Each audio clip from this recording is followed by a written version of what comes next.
প্রিয় বন্ধুরা, আমি ওকে সতর্কবার্তা দেওয়ার পরে সে পোস্ট ডিলিট করে, পাশাপাশি সে আমাকে সরি বলে এবং সেটাও বলে যে জুয়েল ভাই, আমি আর জীবনে আপনার সম্পর্কে কোনো ধরনের নেগেটিভ কথা বলবো না। শুধু আমি না, আমার যারা আছে তারা আবার বলবে না। ফাইনালি বিল্লালকে শুধু একটা কথাই বলবো, এই ক্ষমায় যেন তোমার লাস্ট ক্ষমা হয়, এই পোস্ট যেন তোমার লাস্ট পোস্ট হয়।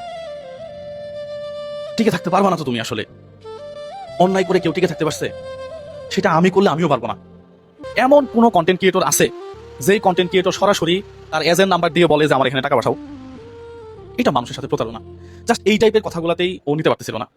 ফাইনালি সে আমার পার্সোনাল ইনফরমেশন ফাঁস করে সে একটা চরম অন্যায় করছে। আমি এইবারের মতো বিল্লালকে ক্ষমা করে দিলাম এবং বিল্লালকে আমি পার্সোনালি শুধু একটা রিকোয়েস্ট করবো যে তোমার ফেস ভ্যালুটা কাজে লাগাই সমাজের জন্য উপকার করো, মানুষের সাথে প্রতারণা করিও না। এটা কোনোভাবেই ঠিক না। পাশাপাশি বিল্লালের যারা অনুসারী আছে তাকে কেউ পছন্দ করবে, এটা স্বাভাবিক, কিন্তু আপনারাও ন্যায় অন্যায়টা বোঝার চেষ্টা করিয়া। আমার মনে হয় যে অনেক বাড়াবাড়ি হয়েছে। বিল্লাল আমার মান সম্মান ক্ষুণ্ণ করছে। আমার এমন কোনো রেকর্ড নাই যে আমি কারো কাছ থেকে টাকা প্রতারণা করে নিছি। এমন কোনো রেকর্ড নাই কেউ আমাকে টাকা পাঠিয়েছে সেই টাকা আমি অন্য মানুষকে দেই নাই। আমার এমন কোনো রেকর্ড নাই রোগীর নামে নিজের বিকাশ নাম্বার দিয়ে টাকা উঠে সেই টাকা আত্মসাৎ করছি। শুধুমাত্র এই বিল্লালের জন্য আমার সম্মানের হানি হয়েছে।